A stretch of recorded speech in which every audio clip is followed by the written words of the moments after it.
দর্শক বন্ধুরা, নিউজ ভ্যানগার্ডের সংলাপ অনুষ্ঠানে আপনাদের স্বাগত।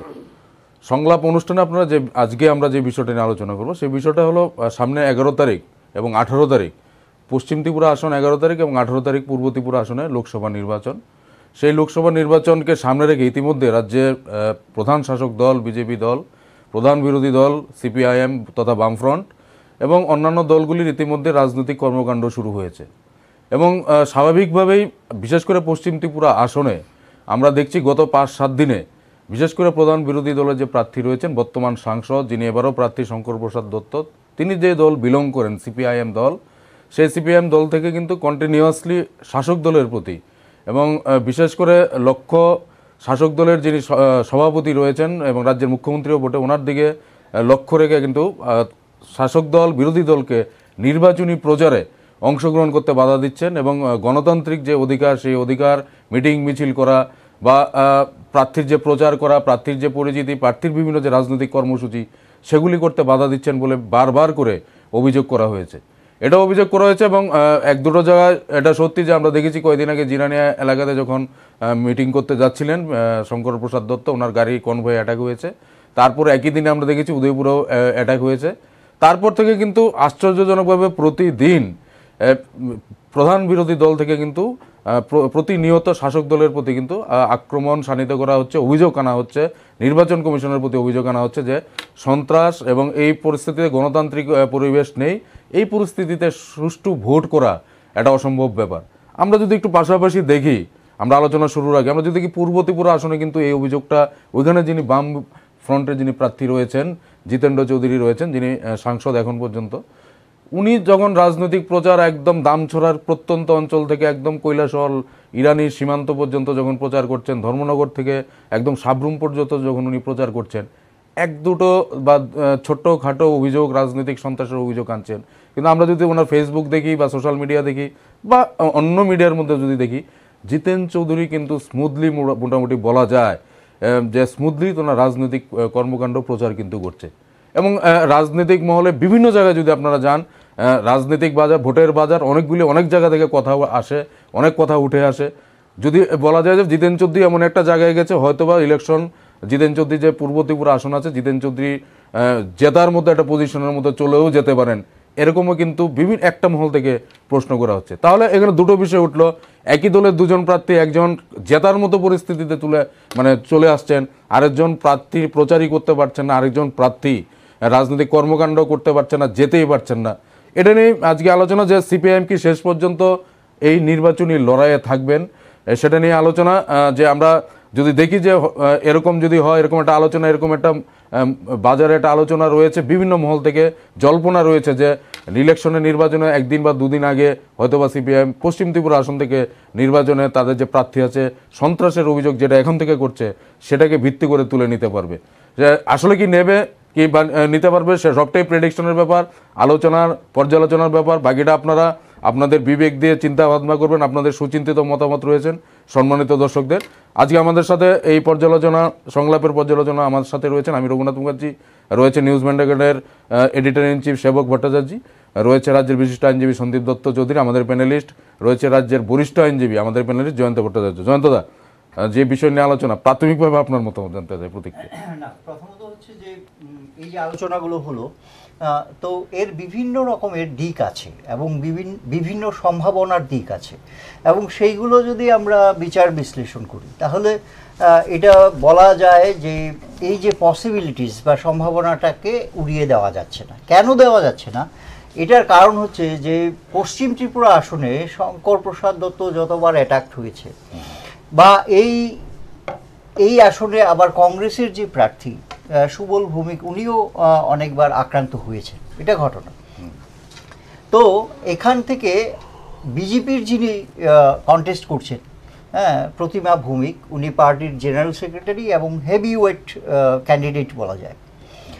তো এখানে আমরা দেখলাম যে পূর্ব ত্রিপুরা আসনে সেভাবে কিন্তু মারামারিটা হচ্ছে না, হচ্ছে এখানে। তো এবং এখানে বিরোধীরা কংগ্রেস এবং সিপিএমের প্রার্থীরাই আক্রান্ত হচ্ছে। এখন নির্বাচন একটা সিপিএমের মতে সেটা হচ্ছে সর্বোচ্চ কৌশল, আরে মানে সর্বোচ্চ রাজনৈতিক সংগ্রাম, রাজনৈতিক সংগ্রাম। হ্যাঁ, সর্বোচ্চ রাজনৈতিক সংগ্রাম। তাহলে রাজনৈতিক সংগ্রামে দুটো জিনিস থাকে, একটা হচ্ছে স্ট্র্যাটেজি এবং একটা হচ্ছে তার ট্যাকটিক্স, ঠিক না? একদম। তো কৌশলগত একটা দিক থাকে। এখন কংগ্রেস এবং সিপিএম এর মধ্যে কিন্তু একটা একটা একই জায়গায় আসার কিছু মানে যুক্তি রয়েছে। মানে কংগ্রেস এবং সিপিএম দুটোই একটা মানে তথাকথিত কমিউনিস্ট পার্টি হলেও হ্যাঁ, তারা নিজেদেরকে দাবি করে যে আমরা সেকুলার, এবং আমারও মনে হয় তারা সেকুলার, এবং কংগ্রেসকেও তারা এই সার্টিফিকেট দেয় যে ওরা সেকুলার। তাহলে এই যে সেকুলারিজমের পয়েন্টে তারা কিন্তু একই জায়গায় আছে, এবং এই দুটো পার্টিরই কিন্তু একই সঙ্গে তারা স্লোগান দিচ্ছে যে ধর্ম নিরপেক্ষ শক্তিকে এবার ক্ষমতায় আনতে হবে, অর্থাৎ বিজেপিকে যে কোনোভাবেই পরাস্ত করতে হবে। তো কৌশলের দিক যদি আমরা দেখি, এখানে কিন্তু ওদের একটা মিল রয়েছে, এবং অনেক সময়ই কংগ্রেসের ক্রাইসিসের মুহূর্তেও সিপিএমের সাপোর্ট তারা পেয়েছে, এবং সেটা মূলত সেকুলারিজমের প্রশ্নে। এখন বিজেপির কথা যদি বলা যায়, বিজেপিকে সে অর্থে সেকুলার ওরা দাবি করছে ওরা সেকুলার।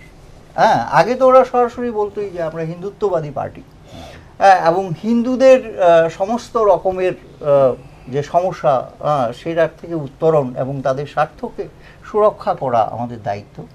এবং রাম মন্দির ইস্যু নিয়ে কিন্তু এখন বিজেপি বেশ ভালোই সুর চড়াচ্ছে, ওরা বলছে রাম মন্দির আমাদের চাই। তো ওরা কিন্তু এমন কোনো মসজিদকে আইডেন্টিফাই করেনি যে ওই রকম মসজিদ আমাদের চাই। যাই হোক, তো আমার মনে হয় এখানে কংগ্রেস এবং সিপিএমের একটা মানে আতাত, মানে একটা ক্ল্যান্ডেস্টাইন আতাত যেটাকে বলা যায়, বা কৌশলগত একটা বোঝাপড়ার দিক রয়েছে। তো সেটা কিন্তু বিজেপির তারাও বলে। নবেন্দু ভট্টাচার্যকে একবার আমি প্রশ্ন করলাম যে আপনি কি বলেন, হ্যাঁ, তো উনি তো সাংবাদিক ছিলেন, এখন স্পোকস পারসন হয়েছেন বিজেপি। তো সেখানে কংগ্রেস যে ইলেকশন কমিশনের কাছে যে অভিযোগ দিয়েছে, এর মধ্যে ওরা বলেছে কংগ্রেসের প্রার্থী আক্রান্ত হয়েছে, পাশাপাশি সেটাও বলেছে যে সিপিএমের প্রার্থীও আক্রান্ত হয়েছে। আবার সিপিএম থেকেই যখন প্রেস কনফারেন্স করা হয়েছে বা ইসিআই এর কাছে যখন অভিযোগ দায়ের করা হয়েছে, সেখানেও তারা বলছে যে সিপিএমের প্রার্থী যেমন আক্রান্ত হয়েছে, সেখানে কিন্তু কংগ্রেসের প্রার্থীও আক্রান্ত হয়েছে। তাছাড়া কাগজেও আমরা কিছুদিন আগে দেখেছিলাম যে প্রদ্যোৎ কিশোর দেববর্মন এবং জিতেন্দ্র চৌধুরী একটা বৈঠক করেছিলেন। পরবর্তীকালে জিতেন্দ্র চৌধুরী বলেছিলেন যে এটা অন্য কারণে এটা ওনার একটা ব্যক্তিগত যোগাযোগের কারণ, হ্যাঁ, এর মধ্যে কোনো রাজনৈতিক উদ্দেশ্য নেই। আর প্রদ্যোৎ কিশোর বোধহয় সেটা ডিনাইই করেছিলেন। তাহলে একটা দেখা যাচ্ছে যে ওদের কাছে আসার একটা দিক আছে, এবং আমিও বলবো যে কৌশলগত দিক থেকে ওদের যদি সবারই একটা লক্ষ্য স্থির হয় যে বিজেপিকেই হারাতে হবে, হ্যাঁ, এবং সেকুলার একটা ডেমোক্রেটিক পার্টিকে আনতে হবে, তো সেখানে হয়তো এইভাবে কৌশলটা হয়েছে যে পশ্চিম ত্রিপুরা আসনে কংগ্রেসের প্রার্থীকে জেতাতে হবে, এবং পূর্ব ত্রিপুরা আসনে সিপিএমের প্রার্থীকে জেতাতে হবে।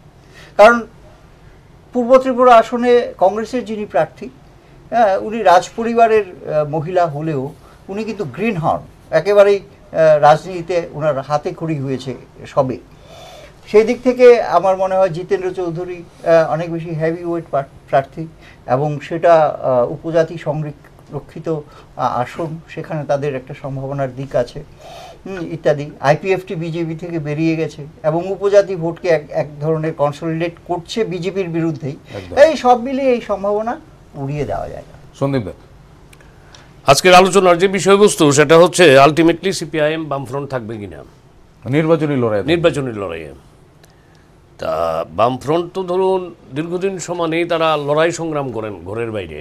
লড়াই সংগ্রাম করতে করতে করতে করতে সমাজতান্ত্রিক বিপ্লবের স্বপ্ন আমাদেরকে দেখাতে দেখাতে আমার দৃষ্টিতে মনে হয় ওরা অনেক দিন আগে থেকে ক্লান্ত। 1989 থেকেই, 1989 যদি শুরু করি, তার আগেও যদি শুরু করি, 1988 সন 6 আগরতলা বিধানসভা কেন্দ্র, মহারানী বিভুকুমারী দেবী তৎকালীন সময়ে 6 আগরতলা বিধানসভা কেন্দ্র থেকে কংগ্রেসের মনোনীত প্রার্থী হয়েছিলেন।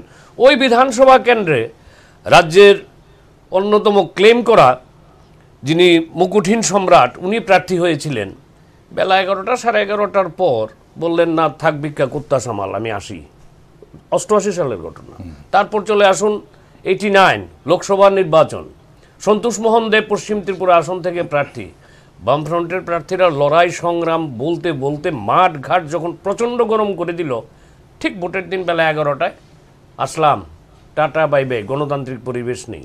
তো এটা তাদের ধারাবাহিকতা। তো ধারাবাহিকতায় তো ওরা অনেকদিন ক্লান্ত হয়েছে। তো আমার তো ধরুন আমি রাজনীতির লোক না, আমি রাজনৈতিক সচেতন হতে পারি, তবে আমার মনে হয় সিপিএমকে যদি বামফ্রন্টকে দীর্ঘদিন রাজনীতিতে টিকে থাকতে হয়, এবারের নির্বাচনে বেলা 11টা না, আগের দিন বিকেল 4টের মধ্যেই যদি ওরা তুলে নেয় তাহলে রাজনীতিতে টিকে থাকবে। আর যদি টোটাল 11টা পর্যন্ত থাকে, মিডিয়াতে খুব একটা প্রচারিত হবে না যে ওরা উইথড্র করেছে কি করেনি, তাহলে কি হবে, যেই ভোটটা পাবে মানুষ রাইটলি ও রংলি একটা ভোট দিয়ে দেবে, ভুলে করে দেবে, কেউ নীতি আদর্শের প্রশ্নে দেবে, কেউ রুলিং পার্টির প্রতি বিরক্তির কারণে ভোট দেবে। তারা যে ভোটটা পাবেন প্লাস নোটার ভোট, এবার নোটাতেও আমার দৃষ্টিতে বেশ কিছু ভোটই পড়বে, লক্ষণীয়ভাবেই পড়বে, সেখানে কিন্তু তারা রাজনৈতিকভাবে ঘুরে দাঁড়ানো তাদের পক্ষে বামফ্রন্টকে খুব কঠিন হবে। আবার আপনি যে প্রশ্নটা তুললেন এবং আমার বন্ধুবর জয়ন্তবাবু যে প্রশ্নটা তুললেন, সেটা হচ্ছে তুলনামূলক পূর্ব আসনে খুব সেফলি ক্যাম্পেইন করতে পারছেন এবং there is no serious allegation. আর সবটা এলিগেশন হচ্ছে পশ্চিম ত্রিপুরা আসনে, যেখানে কংগ্রেস প্রার্থীও আক্রান্ত হচ্ছেন, গাড়ি ভাঙা হচ্ছে, সিপিআইএম প্রার্থীকেও দৌড় করানো হচ্ছে, সবাই বলছেন গণতন্ত্র বিপন্ন, হ্যাঁ গণতান্ত্রিক পরিবেশ নেই, আক্রান্ত। তো একই সেট আপে 10,700 কত স্কোয়ার পপুলেশন 37 লাখ, টোটাল মিলে 25 লাখ ভোটার। অন্য জায়গায় এর থেকে বেশি একটা কনস্টিটিউয়েন্সিতে থাকে, একটা ডিফারেন্স অফ অপিনিয়ন মনে হচ্ছে না, দুখানে দুরকম। সেখানে জয়ন্তবাবু যেটাকে ইঙ্গিত করলেন, কারণ উনি পুরখাওয়া সাংবাদিক, দীর্ঘদিন যাবৎ এই লাইনের সঙ্গে জড়িত, যে এটা কি কোনো মানে mutual understanding behind the screen, weather it is the behind the screen. তবে যদি এরা এইটা করে একটাতে থাকে আর একটাতে না থাকে, এটা it will be fatal for them according to me. আর যদি না থাকে তাহলে দীর্ঘমেয়াদী রাজনীতিতে বামফ্রন্ট টিকে থাকবে। আর যদি বেলা 11টায় ওই সন্তোষ মোহন দেবের নির্বাচনের মতো যা আর পারছি না, মানুষ ভোট দিতে পারছে না, যেটাই হোক, যেই প্লিটেই নেয় রাজনৈতিক দলরা, ওরা যদি সরে যায় তাহলে কিন্তু কিছু ভোট কাস্টেড হয়ে যাবে ওদের ফেভারে। সেই ক্ষেত্রে কিন্তু তারা রাজনৈতিকভাবে আগামী দিনে they will be in troubles according to me. এটা হচ্ছে ওয়ান সাইড। সেকেন্ড সাইড হচ্ছে পূর্ব ত্রিপুরা আসনে যদি ধরেই নেই শাসক দল খুব যন্ত্রণা করে, পূর্ব ত্রিপুরা আসনে শাসক দলের লোকরা কি সব বিদ্যাসাগর রামমোহনের ইনস্টিটিউট থেকে পাশ করে গিয়ে এখানে রাজনীতিতে নেমেছে নাকি? হ্যাঁ, এরা স্বামী শঙ্করাচার্য, রামকৃষ্ণ মঠ মিশন, মাদার টেরেসা, ভারত সেবা আশ্রম থেকে দীক্ষা টিক্ষা নিয়ে পূর্ব আসনে রাজনীতিতে নেমেছে। আর এখানে যারা এসছে তারা সব মাফিয়াবাজ, গুন্ডাবাজ রাজনীতিতে যারা নেমেছে, এখানেই গোলমাল করে, ওখানে গোলমাল করে না। বিহাইন্ড দ্য স্ক্রিন রাজনীতিটা কি, যেটা জয়ন্তবাবু ইঙ্গিত করলেন, আমি মনে হয় সেবকবাবু আরও বেশি ইঙ্গিত করতে পারবেন, কারণ এই ইঙ্গিতটা কিন্তু আমার কাছে খুব তাৎপর্যপূর্ণ। একটি সিটে হচ্ছে, আরেকটি সিটে হচ্ছে না, তাহলে কি নেক্সাস আছে? ইজ দ্যার এনি নেক্সাস সাম্প্রদায়িকতার নামে, in the name of secularism?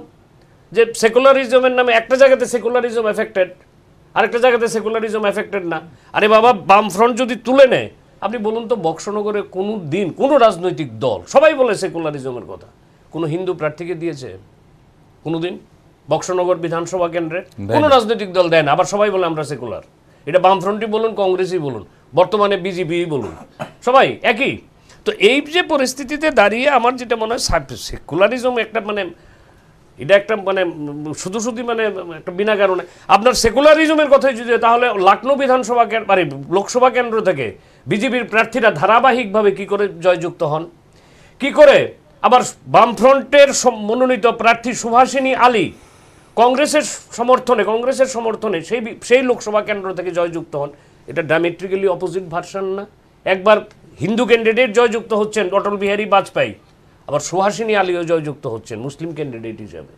তাহলে ওদিকের ক্যারেক্টারটা দেখুন, ওদিকের ক্যারেক্টারের সঙ্গে আমার বক্সনগর কনস্টিটিউয়েন্সির ক্যারেক্টার মিলে না, ওইখানে সবাই মুসলমান দিচ্ছেন। তো এবারের নির্বাচনের পরিপ্রেক্ষিতে যদি আমার দৃষ্টিতে, জানি না বামফ্রন্ট কী করবেন, তারা সুচিন্তিতভাবে, তাদের মধ্যে অনেক প্রাজ্ঞ, বিজ্ঞ, অভিজ্ঞ নেতারা আছেন, তারা সিদ্ধান্ত নেবেন। হ্যাঁ,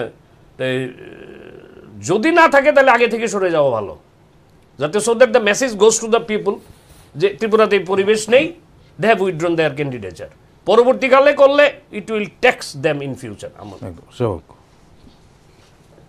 এই ক্ষেত্রে আজকের আলোচনা যেটা হচ্ছে সবটাই একটা অনুমান থেকে, একটা ধারণা থেকে, বিগত কিছু অভিজ্ঞতাকে পাথেয় করে। সন্দীপ দা সঠিকভাবে বলেছেন যে যখন সন্তোষ মোহন দেব প্রার্থী হয়েছিলেন সেই লোকসভা কেন্দ্রে মাঝপথে এসে মানিক সরকার, সিপিআইএম দল, মানিক সরকার ক্যান্ডিডেট ছিলেন, প্রার্থীপদ উইথড্র করে নিয়েছে। সেম এজ রাজীব গান্ধী মারা যাবার পর যেই লোকসভা নির্বাচনটা হয়েছিল সেই লোকসভা নির্বাচনেও সিপিএম প্রার্থীপদ উইথড্র করেছিল। দুটাই সেম। মানে সিপিএম এর যে ক্যারিকালচারটা আছে, মানে সিপিএম যেভাবে চলে সেই চলন অনুযায়ী ক্ষমতায় নেই, জিততে পারবো না, থাকবো না, না থাকলে অন্তত সম্মানটা কিছু বাঁচল, এই হচ্ছে তাদের স্ট্র্যাটেজি। সুতরাং এই যে তাদের ধারাবাহিকতা ত্রিপুরা রাজ্যে, তা থেকে ধারণা করা যেতে পারে যে সামনের লোকসভা নির্বাচনে মানে 11 তারিখে, অন্তত 11 তারিখে, 11 তারিখ এবং 18 তারিখ দুদিনই হতে পারে, অন্তত একদিন মানে 11 তারিখে পশ্চিম ত্রিপুরা আসন থেকে তারা প্রার্থীপদ উইথড্র করলেও করে নিতে পারে। করবেই এই মুহূর্তে বলছি না, বাট করলেও করে নিতে পারে, করার সম্ভাবনাটা প্রবল। সম্ভাবনাটা প্রবল এই কারণে তারা বেশ কিছুদিন ধরে প্রার্থীর গণতন্ত্র নেই বলে তারা চিৎকার শুরু করে দিয়েছে। এবার প্রার্থীর উপর কি আক্রমণ হচ্ছে না? বিজেপি বলছে হচ্ছে না, সিপিএম বলছে হচ্ছে, বাট শাসক বিরোধী দলের এই টানাপোড়েন আমরা তো বরাবরই দেখেছি। বিধানসভা নির্বাচনের সময় যেই সুবল ভৌমিক আজকে কংগ্রেস দলে আছেন, সেই সুবল ভৌমিক সোনামুড়া কেন্দ্রে বিজেপি দলের প্রার্থী, সেই সুবল ভৌমিক রাত্রি 2টো পর্যন্ত ওই জায়গাতে বন্দী অবস্থায় ছিলেন, ফিরে এসেছেন রাত্রি 2টোর পর সোনামুড়া এলাকায়। সুবল ভৌমিক কি বা বিজেপি পার্টি কি ওখান থেকে প্রার্থীপদ উইথড্র করে নিয়েছে? নেয়নি। আজকে বিগত 25 বছরে আমরা বিভিন্ন নির্বাচনে দেখেছি, বিশেষ করে ছোট লেভেলের নির্বাচনগুলোতে, পঞ্চায়েত লেভেলের নির্বাচনগুলোতে বিনা প্রতিদ্বন্দ্বিতায় এত সংখ্যক আসনে সিপিআইএম জয়ী। পঞ্চায়েত গণতন্ত্র, এর নাম গণতন্ত্র। বিনা প্রতিদ্বন্দ্বিতায় 500 আসনের মধ্যে 200 আসনে, 160 আসনে, 225 আসনে জিতে যায় সিপিআইএম। কি হয়েছে? ওখানে বিরোধীদের গণতন্ত্র হরণ করা হয়নি? এবার আমি অন্য প্রসঙ্গে আসি। এখানে জাতীয় স্তরে টিকে থাকারও একটা বিষয় আছে। এই বিষয়টা কিন্তু নোট করার মতো বিষয়, এই পয়েন্টটা নোট করার মতো বিষয়। কি বিষয়? সিপিআইএম কে বিগত লোকসভা নির্বাচনে 9টা আসনে ছিল, জিতেছিল। এখন পর্যন্ত ধারণা যা করা যাচ্ছে তাতে 9 থেকে আরো কমে আসবে। জাতীয় স্তরে এমনিতেই অবসোলেট হয়ে আছে, বেঁচে থাকতে হবে পরগাছা হয়ে, এই কংগ্রেসকে ধরে অমুককে ধরে টরে একটু বেঁচে থাকতে হবে। এবার যদি প্রার্থীপদ উইথড্র করে নেওয়া যায়, ভোটটা কোথায় যাবে? ভোটটার ইন্টারনাল মেসেজ থাকবে কংগ্রেসকে দিয়ে দাও। যেই কংগ্রেস নলুয়াকাণ্ড করেছে, যেই কংগ্রেস গণহত্যাগুলো করেছে, জোট আমলের কালো দিন বলে, মানে এই কিছুদিন বিজেপি এখানে আসার আগে পর্যন্ত জোট আমলের কালো দিন বলে তারা চিৎকার করত, সেই কংগ্রেসকে, যেই কংগ্রেস বহু সিপিআইএম এর পার্টি ক্যাডারকে খুন করেছে, এই কংগ্রেসকে ভোটটা দিয়ে দেওয়ার জন্য একটা কৌশল। আজকে 25 বছর ত্রিপুরা রাজ্যে সিপিআইএম রাজ্য সরকারে ছিল, এর আগে 10 বছর ছিল।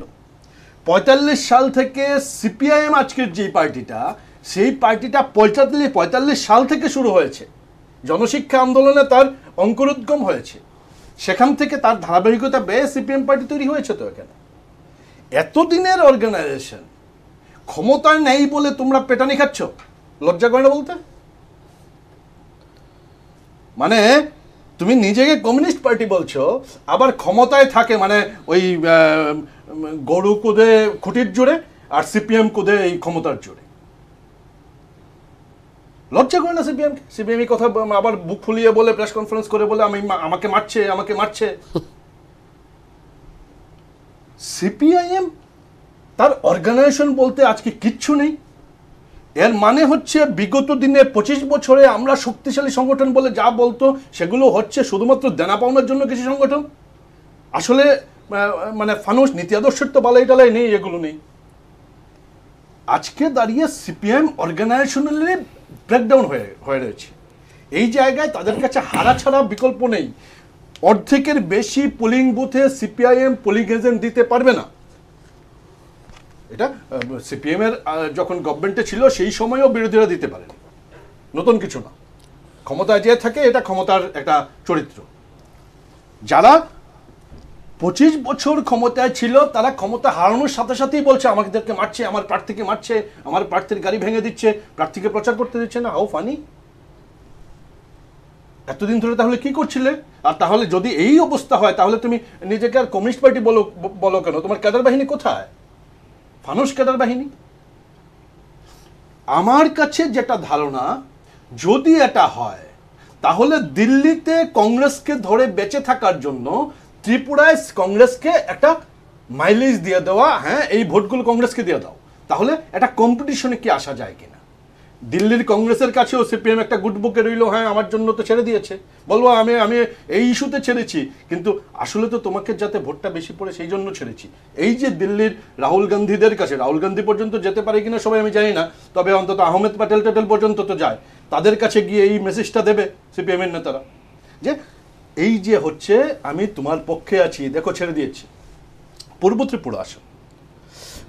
ত্রিপুরা আসন সিপিআইএম এখনো কিছুটা আশান্বিত যে আমরা হয়তো কাছাকাছি চলে যাব। আমি যতটুকু বুঝি পূর্ব ত্রিপুরার সমতলে পশ্চিম ত্রিপুরার সমতলে সিপিআইএম এর অর্গানাইজেশনের যা অবস্থা, পূর্ব ত্রিপুরার সমতলেও সিপিএম এর তাই অবস্থা। পাহাড়ে সিপিএম যে সংগঠন নিয়ে গর্ব করত, সেই সংগঠন এখন বলা চলে দুটো পার্ট হয়ে, একটা পার্ট আইপিএফটির সাথে আছে, আরেকটা পার্ট কম হলেও বিজেপির সাথে আছে।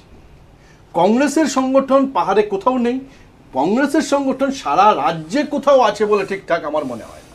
তারাও পোলিং স্টেশনে পোলিং এজেন্ট দিতে পারবে বলে সর্বত্র আমার মনে হয় না। এরকম জায়গায় দাঁড়িয়ে একদিকে পলিটিক্যাল মাইলেজ নেওয়া, যে হ্যাঁ আমি প্রার্থী পদ উইথড্র করে নিয়েছি, আবার পার্টির কর্মীদের কাছে গিয়ে বলবে সিপিএম কি ভোটের পার্টি নাকি, ভোট তো আমরা একটা প্রচারের মাধ্যম হিসেবে ব্যবহার করি, এরকম আবার বিপ্লবী কথাবার্তা বলবে। এগুলো শুনতে হয় সিপিএম এর যারা কর্মী টর্মী আছে। কিন্তু বাস্তব হচ্ছে একটা পলিটিক্যাল মাইলেজ নেওয়া, ইনার পলিটিক্স হচ্ছে সিপিএম কংগ্রেসকে হেল্প করে দেওয়া, থার্ড হচ্ছে অপমানের হাত থেকে বাঁচা। এই তিনটা পয়েন্টে সিপিআইএম প্রার্থীপদ উইথড্র করে নিবে বলে আমার ধারণা। যদি না হয় ভালো, একটা গণতান্ত্রিক লড়াই হবে, কিন্তু এই গণতান্ত্রিক লড়াই হবে বলে আমার মনে হচ্ছে না সিপিএম উইথড্র করে নেবে। একদম জয়ন্তদা, দ্বিতীয় পর্যায়ে যে আলোচনাটা এখানে সেবক যেটা দিয়ে শেষ করলো, যে সিপিএম এর এত বড় সংগঠন, এতদিনের সরকার ছিল, আমরা দেখেছি এখানে প্রদ্যুৎ দেববর্মন সভাপতি হওয়ার পর, বিশেষ করে সুবল ভৌমিক যখন কংগ্রেসে জয়েন করলেন, যেখানে যেখানে অ্যাটাকড হয়েছে সুবল ভৌমিক বা কংগ্রেসীরা, তারা কিন্তু মিনিমাম একটা রেজিস্ট্যান্স গড়ে তোলার চেষ্টা করছে এই সীমিত অর্গানাইজেশন পাওয়ার নিয়ে। আমরা দেখি রাস্তা রুকো করছেন, এখানে আমরা দেখেছি উদয়পুর থানা ঘেরাও করেছেন। সেবক যেটা বলার চেষ্টা করলো যে মার খাচ্ছি সিপিএম, আমরা বলছে বিরোধী দল নেতা ধনপুর থেকে লিটারেলি চলে আসলেন, উনি আসার পর ওইখানে স্থানীয় নেতারা কিন্তু এখানে জনসভা করেছেন, কিন্তু সেম জিতেন চৌধুরী কৈলাসহরে মিটিং করতে গিয়ে বাধাপ্রাপ্ত হয়েছেন, বুক চিতিয়ে দাঁড়িয়ে জনসভা কমপ্লিট করে কিন্তু এখান থেকে চলে এসছেন। এগুলিকে কেন্দ্র করে আগরতলার থেকে মেলার মাঠ থেকে একটা করে প্রেস মিট করে দেওয়া হচ্ছে, যখন গ্রাউন্ড স্তরের লেভেলের যারা কর্মী রয়েছেন তারা চাইছেন যে সত্যিকারের বিরোধী হিসেবে বিরোধী দলের নেতা হিসেবে, বিরোধী শক্তি হিসেবে আমাদের যা যা প্রতিবাদ করা, যে যে গণতান্ত্রিক উপায়ে প্রতিবাদ করা, সেটা করা হোক, যেটা বিগত 2-2.5 বছর বিজেপি দেখিয়েছে ত্রিপুরা রাজ্যের বুকে। এবং ছোট্ট হলেও এখন কংগ্রেস, সুবলদা বা অন্যান্য নেতৃত্ব যারা অক্সিজেন পেয়েছে সেরকমভাবে করছে। এটা কেন করছে, মানে বিশেষ করে পশ্চিম ত্রিপুরা আসনে 1-2 নম্বর হলো ওয়েস্ট বেঙ্গলে বিজেপি যেভাবে চিৎকার করছে আমার উপর সন্ত্রাস সন্ত্রাস তৃণমূল করছে, ত্রিপুরাতে কিন্তু সেম, বামফ্রন্টের কিন্তু সেম অবস্থা, চিৎকার করছে বিজেপি সন্ত্রাস করছে, ভোট দিতে দেবে না। তাহলে এই যে অর্গানাইজেশনাল এতদিনের সংগঠন, এত বড় ডিওএফআই, এত বড় নারী সমিতি, এত বড় আপনার সব মিলালে রাজ্যের টোটাল লোক সংখ্যা থেকে বেড়ে গেছিল, যাই হোক সেটা আমি জানি না। তো তারা কি এই যে যদি এরকমই সন্ত্রাস হয়, এরকমই করা হয়, রেজিস্ট করার জন্য ভোটটা সবচেয়ে বড় কথা না, তাদের সংগঠন আগামী দিনের ভবিষ্যৎ, রাজনৈতিক ভবিষ্যৎ বজায় রাখার জন্য রাস্তায় নামা কি দরকার নাই, বা নামছে না কেন? না, প্রথম কথা হচ্ছে নামছে না কেন, এখান থেকে যদি আমরা শুরু করি তাহলে সেটা বলতে হবে যে সিপিএম এতদিন তার যে সাংগঠনিক শক্তি যেটা দেখিয়ে আসছিল, ডিওয়াইফের মেম্বারশিপ, এসএফআইয়ের মেম্বারশিপ, নারী এইসব ইত্যাদি ইত্যাদি, তো সেটা আমরা তখন আগেই আমরা হাসতাম যে এগুলো হচ্ছে একটা 2 টাকার মেম্বারশিপ নিয়েছে, হ্যাঁ, তারপর মানে এর সঙ্গে কমিউনিস্ট আইডিওলজিরও কিছু নেই, হ্যাঁ, সবাই এসছে চাল খেতে, খেয়ে পাখি উড়ে গেছে। না হলে সিপিএম ক্ষমতার থেকে চলে যাওয়ার 2 মাসের মধ্যে, হ্যাঁ, বিজেপির এত রমরমা কী করে হলো? কাজেই আইডিওলজিক্যাল যে বন্ডিং মানে সেটা তাদের মানে খুব দৃঢ় নয়, কারণ সেটা এমনিতেই একটা ভোটের পার্টি হয়ে গেছে। আবার সমাজতন্ত্রের কথা বলে, এখন বিপ্লবের কথাও বেশি বলেনি, বলে যে চোখের মনির মতো বামফ্রন্ট সরকারকে আগলে রাখার দরকার ছিল, সেটা বলতো। কিন্তু তা বলে এটা কি একেবারে উড়িয়ে দেওয়া যাচ্ছে যে ত্রিপুরা রাজ্যে মানে মানে সন্ত্রাস হয় না নির্বাচনে? আমি একজন সিভিল সোসাইটি মেম্বার হিসেবে কি বলবো? প্রথম কথা হচ্ছে যেখানেই যেই সন্ত্রাস করুক, হ্যাঁ, আমরা কি তার পক্ষে থাকবো? হ্যাঁ, আমরা কি তার বিরোধিতা করব না? যখন সন্তোষমোহন দেব ছিলেন, হ্যাঁ, অবশ্যই হয়তো উনি জিততেন কিনা জানি না, কিন্তু সেই সময় সন্ত্রাস হয়নি সে কথা কেউ বলবে না। অন্তত তখনও আমি সাংবাদিকতা করেছি, ছাপ্পা ভোট মারতে দেখেছি, এবং সঙ্গত কারণেই অনেকেই তখন সন্তোষবাবুকে সন্ত্রাস মোহন দেব বলে অভিহিত করতেন। এটাও তো ঠিক, হ্যাঁ, এটাও ঠিক যে সুবল ভৌমিকের ওপর আক্রমণ হয়েছে, শঙ্কর প্রসাদ দত্তের সময়েও হয়েছে। এটাও দেখেছি যে সিপিএমের আমলে সমস্ত বিরোধী দলের নেতাদের ওপর আক্রমণ হয়েছে, ছাপ্পা ভোট হয়েছে, সায়েন্টিফিক রেগিং হয়েছে। তাহলে আমরা যারা রাজনীতির অঙ্গনের বাইরে কিন্তু রাজনীতি সচেতন সিভিল সোসাইটি গ্রুপ আমরা বিলং করি, আমরা কিন্তু এই ধরনের ট্রেন্ডকে আমাদের সবসময় অপোজ করতে হবে। কারণ আমরাও এই সুন্দর সমাজ গড়ার জন্যে শুধুমাত্র পলিটিক্যাল পার্টিগুলোকে কেউ ইজারা দেয়নি, এবং তাদের সেই ক্ষমতাও নেই। বেশিরভাগ মানে রাজনৈতিক নেতারা হচ্ছে করাপ্ট, এবং নিজেদের আখের গোছানোর জন্যে কিছু অর্ধশিক্ষিত লোক, হ্যাঁ, এখানে এসে রাজনীতি করে, সবাইকে বক্তৃতা দিয়ে বেড়ায়, দিশা শেখায় আমাদেরকে, হ্যাঁ, যে তার সোচ কি হবে সেই দিশায় আমাকে চলতে হবে। যাই হোক, তো এই রকম তো আমার সোচটা আমি চাইবো যে একজন সিভিল সোসাইটি মেম্বার হিসেবে মানুষের কাছে জানাতে, হ্যাঁ, এটাই খুব স্বাভাবিক। কাজে যে কোনো ধরনের সন্ত্রাসকে আমাদেরকে বিরোধিতা করতে হবে। আর কমিউনিস্ট পার্টি কোথায়? এটা তো একটা মানে সোশ্যাল ডেমোক্রেটিক পার্টি, এবং করাপ্ট সোশ্যাল ডেমোক্রেটিক পার্টি। ওরা একটা ভোটের পার্টি, হ্যাঁ, সিম্পলি একটা ভোটের পার্টি। তাদের কোনো সাংগঠনিক শক্তি আছে নাকি?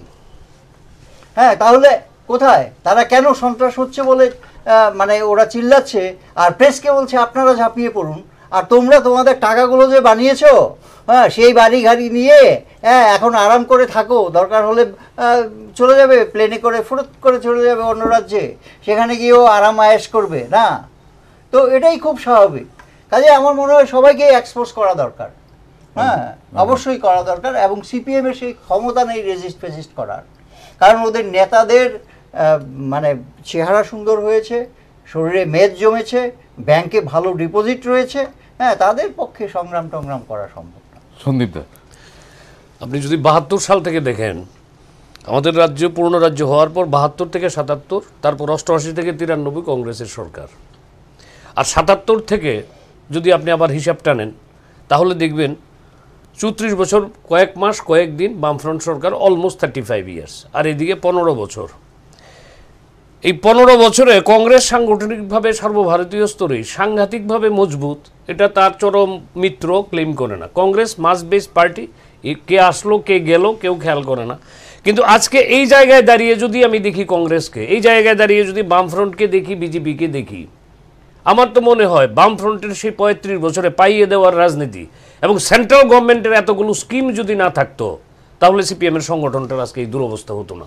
এই পাইয়ে দেওয়ার রাজনীতির নামে, হ্যাঁ, রেগা বলুন, প্রধানমন্ত্রী আবাস যোজনা বলুন, প্রধানমন্ত্রী সড়ক যোজনা বলুন, কিংবা যে কোনো, আমি একটু ইন্টারাপ্ট করি। Yes. যদি এই পাইয়ে দেওয়ার রাজনীতিটা না থাকতো তাহলে 25 বছর সিপিএম থাকতো না। আমি সেটাই বলছি, এই পাইয়ে দেওয়ার রাজনীতির নামে সংগঠন যদি হয়, এই সংগঠনের অবস্থা তাই হবে। আপনি লক্ষ্য করে দেখুন, আজকে কিন্তু যে কথাটা আপনি বললেন, সুবলবাবু বলল, সেবকবাবু বললেন, যে সুবল ভৌমিক 1 বছর আগে এই সোনামুড়া বিধানসভা কেন্দ্রে বিজেপির মনোনীত প্রার্থী হয়ে রাত্রি 2টায় আটকানো, ঘেরাও, প্রার্থীপদ প্রত্যাহার করেননি। আর আজকেই সে সুবল ভৌমিক বিজেপি ছেড়ে যখন কংগ্রেসে আসলেন, ওনার গাড়ি ভাঙা হলো, পথ অবরোধ করছে, তার যতটুকু সাংগঠনিক শক্তি আছে সে পথ অবরোধ করছে, থানা ঘেরাও করছে। তার মানে কি, তোমার এতদিনের এত বড় স্টলওয়ার্ড লোকগুলো তোমার দলে, একটা থেকে একটা তো মানে মনে হয় একটা বৃহস্পতি, একটা নেপচুন, একটা প্লেটু, হ্যাঁ, আরে সর্বনাশ। সমস্ত সৌরজগতের মহামণ্ডলের যে সমস্ত গ্রহ নক্ষত্র, এই সমস্ত গ্রহ নক্ষত্রের সমাবেশ। মেলার মাঠের ওদিক দিয়ে যখন ওরা ক্ষমতায় ছিল, পুকুর পাড়ের ঠান্ডা হাওয়া দিয়ে মানুষের শরীর ঠান্ডা হতো না, এত গরম, নক্ষত্রের গরম, এগুলো যেন পৃথিবী থেকে, সৌরমণ্ডল থেকে, একটা অন্য জগৎ থেকে মানুষের কল্যাণে স্বয়ং নারায়ণের রূপ ধরে তারা চলে এসেছিলেন। তার জন্য একটু বেড়েছে, কারণ ঘি মাখন ছানা তাতে মেদ বাড়তেই পারে, এটা তো অন্যায়, আমি কিছু দেখি না। দেখবেন প্রভুপাদরা আসলে পরে তাদের শরীর আমার মতো রুষ্ট না, গোল গাল, হ্যাঁ, খুব সুন্দর থাকে। এই যে ভিন গ্রহের দেহে, গ্রহের প্রজাতির মতো ওদের যে অবস্থা হয়ে গেছিল, আর পাইয়ে দেওয়ার রাজনীতি, সংগঠনটা আজকে কোথায়?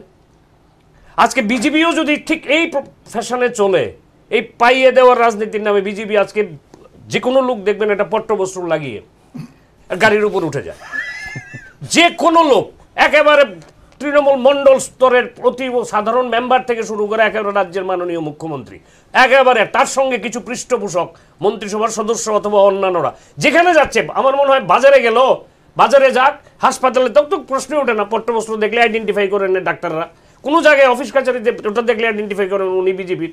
ওই যে পাইয়ে দেওয়ার রাজনীতি, দাদার লগে আমি আছি, তাদের সংগঠন তুরুপের তাসের মতো একদিন ভেঙে যাবে, তাদেরও ক্যান্ডিডেচার তুলে নিতে হবে। দেখবেন আপনি দিন আসবে যদি এইভাবে পাইয়ে দেওয়ার রাজনীতি বারবার হয়। সিপিএম কেন পারছে না আজকে?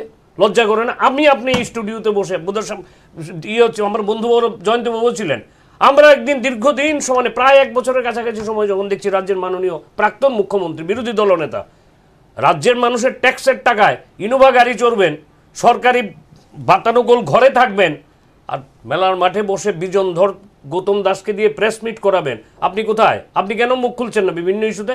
পরের দিন ওনারা, মাননীয় মুখ্যমন্ত্রী পরের দিনই 5:30টায় প্রেস মিট করেছিলেন।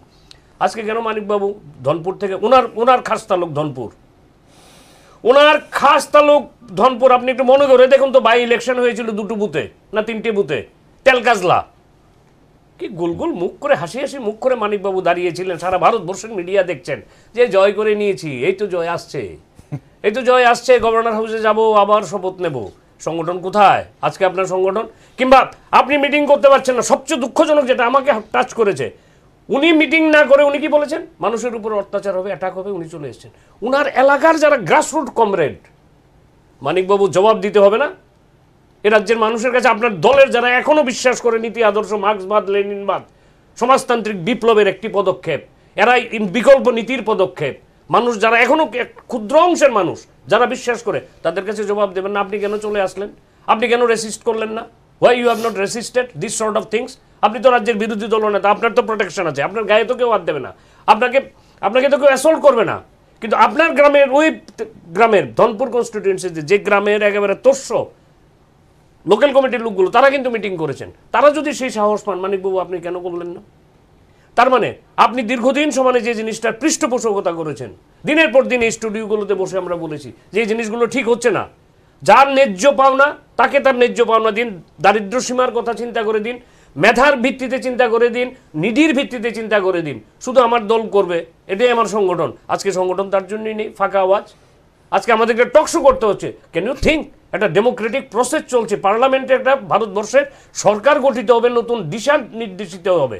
সেখানে আমাদের unfortunate agenda, we have to chosen, we have chosen such unfortunate agenda যে ত্রিপুরাতে ক্যান্ডিডেটচার কি উইথড্র করে নেবে। এটা গণতন্ত্রের মন্দিরে পূজা না, একদম। এটা তো আমি সাবুকের কাছে যাওয়ার আগে বলবো, এটা যে বিরোধী দলের যে জেস্টার পোজার বা বডি ল্যাঙ্গুয়েজ, আমরা সাধারণত গোটা ভারতবর্ষ, আমরা যদি পশ্চিমবঙ্গেই দেখি, এত সন্ত্রাসের অভিযোগ, এত কিছু দমন পীড়ন, মাটি কামড়ে কিন্তু প্রত্যেকটা দল ফাইট করছে। বিজেপি এখানে, বাম শক্তি, বিজেপি, কংগ্রেস সবাই কিন্তু ফাইট করছে। আর কিন্তু এখানে সেই জায়গাতে ত্রিপুরাতে বডি ল্যাঙ্গুয়েজ নেতাদের, যেটা সন্দীপ দা রাইটলি বললেন, আমি সাবুকের কাছে যাওয়ার আগে বলবো, এখানে নেতাদের যে বডি ল্যাঙ্গুয়েজ, কর্মীরা নিজের থেকে আওয়াজ তুলছেন যে আমরা রেজিস্ট করবো বা আমাদের মুভমেন্ট করা দরকার, কিছু একটা করা দরকার।